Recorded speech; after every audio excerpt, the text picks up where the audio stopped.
পেছন থেকে আরিয়ান চেঁচিয়ে বলে, কফির কাপ সাথে নিয়ে যা, এই কফি এখন কে খাবে? পার্সিয়াকে কোলের মাঝে নিয়ে নিতু যেন তার মাথায় হাত বুলিয়ে দিতে দিতে আনমনে কি ভাবছে। হঠাৎ পার্সিয়া মৃদুস্বরে ডেকে উঠতে নিতুর ধ্যান ভাঙে। সে পার্সিয়ার দিকে তাকিয়ে বলে, কি হয়েছে? পার্সিয়া প্রত্যুত্তরে আলতো করে মাথাটা ঘেঁষ দিয়ে নিতুর পাশের বাহুদয়ে আদুরে সুরে ডেকে ওঠে কয়েকবার। নিতু তা দেখে হালকা হেসে পার্সিয়ার কৃষ্ণ ধূসর লোমশের মাঝে হাত গলিয়ে দেয়। মিয়ে যাওয়া কণ্ঠে বলে, দিন দিন বড্ড আহ্লাদী হয়ে যাচ্ছ। পার্সিয়া কথাটা বুঝলো কিনা কে জানে, কিন্তু পরক্ষণেই আবার আদুরে সুরে ডেকে উঠল। বেশ কিছুক্ষণ এইভাবে অতিক্রম হতে নিতু আনমনে বলে, ভালোবাসা বলতে কি কিছু আছে? আমি কি সত্যি কখনো কাউকে নিজের সর্বস্ব বিলিয়ে ভালোবাসতে পারবো? আদৌ কি সম্ভব? নিতু দীর্ঘশ্বাস ফেলে বলে, রুদ্রর প্রতি নিছক আমার অনুভূতিগুলো ফিকে ছিল, তাই এবারের ধাক্কা সহ্য করে যেতে পেরেছি। আরিয়ান স্যারের সাথেও তো আমার সম্পর্ক পুরো অগোছালো। একে কিভাবে গোছাবো আমি? এই অনাকাঙ্ক্ষিত সম্পর্কের পরিণতি কি? উফ, জীবনটা হঠাৎ এলোমেলো হয়ে গেল কেন, ভাল লাগে না আর। হঠাৎ নিতুর মুঠোফোন বেজে উঠতে সে আপন ভাবনা থেকে বেরিয়ে আসে। সে পার্সিয়াকে কোল থেকে নামিয়ে ফোন হাতে নেয়। স্ক্রিনে অপরিচিত নাম্বার প্রদর্শিত হতে দেখে ক্ষণেই তার ভুরু কুঁচকে আসে। ফোন রিসিভ করে, আসসালামু আলাইকুম, কে বলছেন? অপর পাশ থেকে উত্তর না আসায় নিতু বেশ কয়েকবার একই কথা পুনরাবৃত্তি করে, কিন্তু কেউ কোনো প্রত্যুত্তর না পাওয়ায় নিতুর অভিব্যক্তি বিরক্তিতে রূপান্তরিত হয়। সে ঈষৎ মেজাজ দেখিয়ে বলে, আজিব তো, চুপ থাকার জন্য ফোন দিয়েছেন নাকি? কথা বলেন না কেন? কথাটি শেষ হওয়ার পূর্বেই ফোনটা কেটে যায়। নিতু এক রাশ বিরক্তি নিয়ে মুঠোফোনটির দিকে তাকায়। কে ফোন করেছিল কে জানে? রৌদ্রোজ্জ্বল দুপুরে ঘর্মাক্ত শরীর শৈথিল্য করতে ক্লাসরুমের ফ্যানের নিচে বসে আছে অনেকেই। কেউ কেউ নিজেদের মধ্যে গল্প করতে মশগুল, তো কেউ আবার আগত প্রায় দিবস উপলক্ষে আয়োজিত অনুষ্ঠান নিয়ে আলাপ আলোচনায় ব্যস্ত। তৃতীয় বর্ষের শিক্ষার্থী হওয়ার সুবাদে অনুষ্ঠানের অর্ধাংশ দায়িত্ব এসে পড়েছে তাদের উপর। দায়িত্ব নিয়ে কারো আক্ষেপ না হলেও আক্ষেপটা হচ্ছে গিয়ে অন্য কিছুতে। ভাই, আর কাউকে পাইল না স্যার, অনুষ্ঠানটা দেখাশোনার দায়িত্ব হিটলার স্যারকেই দিতে হলো। হাই হুতাশ করতে করতে কথাটি বলল মাহিন। কেয়া মুখ ছোট করে বলে, সাথে লেডি হিটলারও আছে তো। এইবার কাজে কোনো ভুল হলে ডাইরেক্ট ইন্নালিল্লাহ। নিধি পাংশু মুখে বলে, কত ভালো ভালো টিচাররা বদলি হয়ে যায় বা জব ভালো পেয়ে অন্য কোথাও চলে যায়, আর এরা যে কেন যায় না ভাই? কই ভার্সিটি লাইফে একটু চিল করবো তা না। আরিয়ান স্যার আর তাপসী ম্যামের অত্যাচারে জীবনটাই কয়লা। কোন দুঃখে যে এখানে মরতে আইছিলাম আমি। নিতু একরাশ বিরক্তি নিয়ে বলে, থামবি তোরা? নিধি বলে, এখন কি নিজের দুঃখ প্রকাশ করতে পারুম না তোর লিগা? আর তুই এমন মুখ বানায় রাখছিস কেন যে তোর প্রিয় স্যারের নামে কিছু কইতাছি? দুজনই তো তোর চরম অপছন্দের, স্পেশালি আরিয়ান স্যার। সে তো তোর দুই চোখের বিষ, দেখতেই পারস না একদম। নিতু কিছু বলতে যাবে তার আগেই পেছন থেকে কেউ গম্ভীর কণ্ঠে বলে ওঠে, কে কার চোখের বিষ আর কে কাকে দেখতে পারে না শুনি তো। কথাটা কর্ণগোচর হতেই সকলে পেছনে ফিরে তাকায়। দৃষ্টির সম্মুখে আরিয়ান স্যারকে দেখে সবাই ভরকে ওঠে। নিজেদের বিস্ময় সামলে তারা কোনো মতে তড়িঘড়ি করে নির্দিষ্ট স্থান ছেড়ে উঠে দাঁড়ায়। নিতুও উঠে দাঁড়ায়, বিহল দৃষ্টিতে তাকিয়ে থাকে আরিয়ানের দিকে। এই মুহূর্তে সে আরিয়ানকে এখানে আশা করেনি। আশঙ্কার মাঝে আছে সকলেই। আরিয়ান কোথা থেকে কতটুকু শুনেছে কে জানে। যদি সবটাই শুনে থাকে, ভয়ে সকলের জুবুথুবু অবস্থা প্রায়। আরিয়ান এক পলক সকলের দিকে তাকিয়ে নিধির দিকে প্রশ্নবোধক দৃষ্টিতে বলে, বলো, কি যেন বলছিলে? কে কার চোখের বিষ? নিধি অস্পষ্ট স্বরে বলে, কেউ না স্যার, এমনিই বলছিলাম আমি। কথাটা বলে নিধি কিঞ্চিত হাসার চেষ্টা করে। পরক্ষণেই আরিয়ানের অভিব্যক্তি দৃঢ় হয়ে আসে। সে তীর্যক দৃষ্টিতে তাকায় নিধির দিকে, নিরংশ কণ্ঠে বলে, ও আচ্ছা। কেউ আর প্রত্যুত্তর করলো না, মাথা নত করে দাঁড়িয়ে রইল। আরিয়ান এবার বোর্ডের সামনে যায়, মাইক হাতে নিয়ে কয়েকটা ফাঁকা বাড়ি দেয় তার ওপর। পর মুহূর্তেই সম্পূর্ণ ক্লাসের মনোযোগ আরিয়ানের ওপর এসে স্থির হতেই সে গলা পরিষ্কার করে আগত প্রায় অনুষ্ঠান সম্পর্কিত ধারণা ও নির্দেশনা দিয়ে বলে, অনুষ্ঠান যেহেতু অতি নিকটে, সেহেতু তোমাদের মধ্যে কাজগুলো আমি এখনই ভাগ করে দিচ্ছি। ভালোভাবে কাজগুলো বুঝে নেবে। আমি কিন্তু কোনো ধরনের ভুল ত্রুটি ক্ষমা করব না, তাই সাবধান, মন দিয়ে কাজ করবে, কোনো প্রকার হেলা করবে না। সকলে এক প্রকার ভয়েই মাথা দুলিয়ে সম্মতি জানায়। এরই মাঝে তাপসী এসে হাজির হয় রুমে। সে এবং আরিয়ান পরস্পরের মাঝে কাজের বিষয়টা আলোচনা করে। কয়েকটা দল গঠন করে তাদের মধ্যে কাজ ভাগ করে দেয়।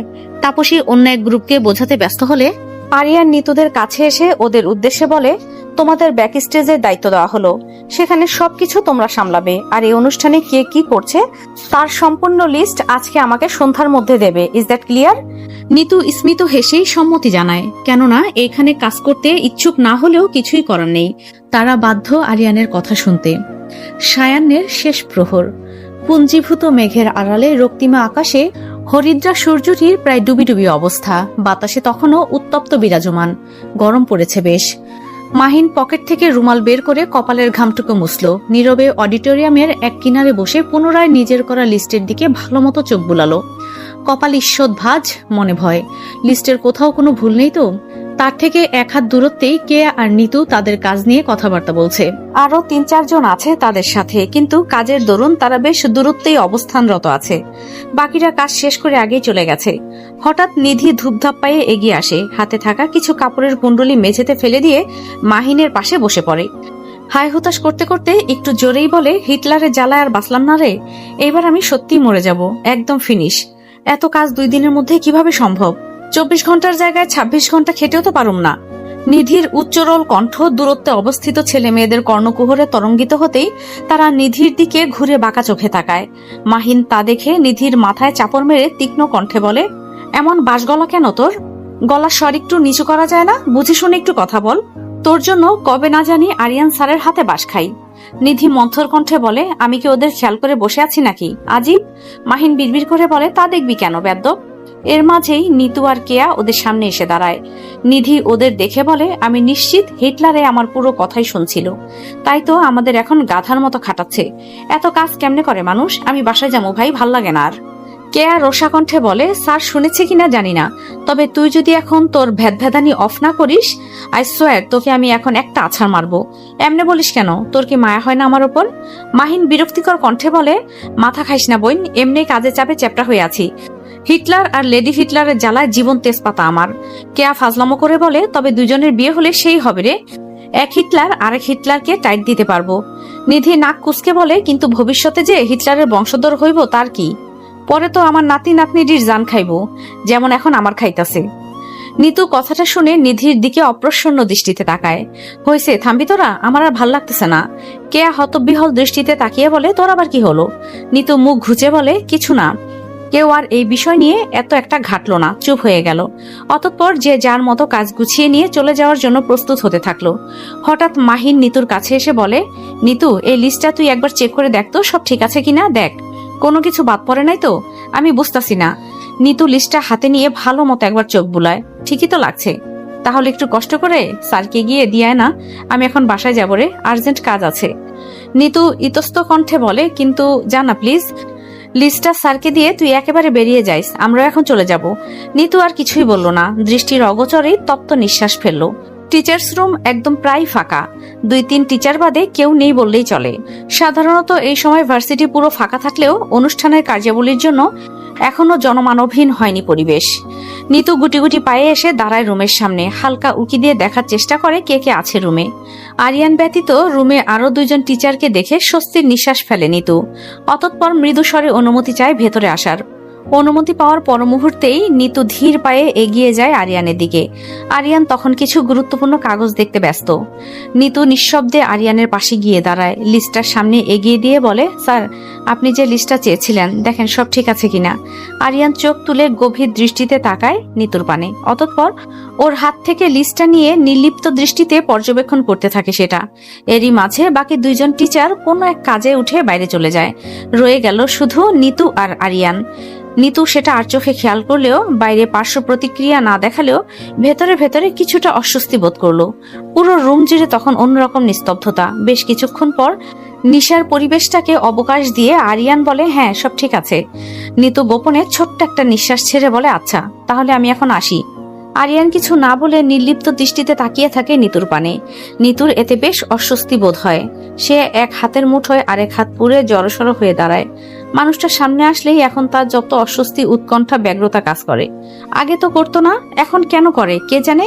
হঠাৎ আরিয়ান বলে ওঠে, রাত হয়ে এসেছে প্রায়, তুমি পার্কিং এ গিয়ে অপেক্ষা করো, আমি বাসায় নামিয়ে দিচ্ছি। কথাটা কর্ণধারে এসে বাড়ি খেতেই নিতু কিছুটা ভরকে যায়।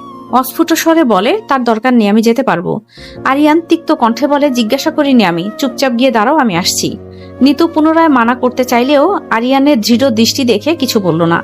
আরিয়ানের ব্যবহারে সে প্রচন্ড অবাক হলেও অভিব্যক্তিতে তা প্রকাশ করল না। কোনো মতে মাথা হেলিয়ে বাইরে চলে আসলো। বড় রাস্তায় গাড়ি উঠতেই ফাঁকা রাস্তার দেখা মেরে গতি বাড়ে কিঞ্চিত পরিমাণ। হিম অনলের ছোঁয়া পেতেই নিতু খুব সন্তর্পণে জানালার কাজটা আরেকটু নামিয়ে নেয়। মাথাটা সামান্য হেলিয়ে দেয় জানালার দিকে। পুরো গাড়ি জুড়েই নিদারুণ নীরবতা। বেশ কিছুক্ষণ নিভৃতে নীরবে কেটে যেতেই আরিয়ান মন্থর কণ্ঠে জিজ্ঞাসা করে, আমি মানুষটা কি আসলেই তোমার বড্ড অপ্রিয়? কথাটা কর্ণকুহর হতেই নিতুর পিলে চমকে ওঠে, ঘাড় ঘুরিয়ে তাকায় আরিয়ানের পানে। আরিয়ানের দৃষ্টি তখন রাস্তাতে নিবদ্ধ, দেহভঙ্গি বেশ অমায়িক। হঠাৎ এমন প্রশ্নের মানে খুঁজে পেল না নিতু। আরিয়ান কি তবে দুপুরের সব কথাই শুনে ফেলেছিল? কথাটা মস্তিষ্ক জুড়ে তরঙ্গিত হতেই নিতু হৃদস্পন্দন তার বাদ্যযন্ত্রের ন্যায় বাজতে থাকে। বিচলিত হয়ে ওঠে মন। আরিয়ানের প্রশ্নের কি উত্তর দেবে সে এখন? সত্য বলা দুষ্কর হলেও মিথ্যাই বা কি বলবে? দীর্ঘশ্বাস ফেলে সে। নিজেকে স্বাভাবিক করতে ফাঁকা কয়েকটা ঢোক গেলে আনমনে কথা গুছিয়ে নিয়ে মিয়ে যাওয়া কণ্ঠে বলে, তেমন কিছু নয়। আরিয়ান সামনের দিকে তাকিয়েই বলে, তাহলে কেমন কিছু? নিতু এবার প্রত্যুত্তর করার মতো কিছুই খুঁজে পেল না, তাই চুপ করে রইল। যেখানে আরিয়ানের সবটাই জানা সেখানে কি মিথ্যা বলা সাজে? নিতুকে নীরব থাকতে দেখে আরিয়ান বলে, আমি সত্যিটা শুনতে চাইছি তোমার থেকে, কোনো ধরনের বানোয়াট কাহিনী নয়। নিতু জানালার বাহিরে মুখ করে মিনমিন স্বরে বলে, হ্যাঁ আপনি আমার অপ্রিয়, তবে এতটাও না। অপ্রিয় হওয়ার কারণ তো আর আপনার অজানা নয়। আপনার কঠোর ব্যক্তিত্বের জন্যই কম বেশি ভার্সিটির সকলের কাছেই আপনি অপ্রিয়। আরিয়ান শান্ত কণ্ঠে বলে, আমি অন্যদেরটা নয়, বরং তোমার কাছে অপ্রিয় হওয়ার দিকগুলো জানতে চাইছি। প্রশ্নটা ঠিক ধরতে না পেরে নিতু ভুরু কিঞ্চিত কুঞ্চিত করে জিজ্ঞাসা করে, মানে শুধু কি আমার কঠোর ব্যক্তিত্বের জন্য আমি তোমার কাছে অপ্রিয়, নাকি কোনো চারিত্রিক দোষ তোমার নজরে পড়েছে? কোনো সমস্যা আছে আমার মধ্যে? আরিয়ানের কথায় নিতু বিমূঢ়তা বিহল্লতায় মুখের খেয়ে হারিয়ে ফেলে। এক প্রকার বিষম খেয়েও খেলো না সে। ফ্যাল দৃষ্টিতে তাকিয়ে থাকলো আরিয়ানের পানে। এইমাত্র কি বলল আরিয়ান?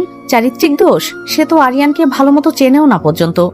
আদৌ তার চারিত্রিক দোষ আছে কিনা সে কিভাবে জানবে? ক্ষণেই পরিবেশ বিব্রতকর হয়ে উঠল নিতর নিকট। সে দৃষ্টি নত করে হাত কসলাতে শুরু করে। আকস্মাৎ আরিয়ান বলে ওঠে, নীরবতা কিন্তু সম্মতির লক্ষণ। এই পর্বটা এখানেই শেষ করলাম।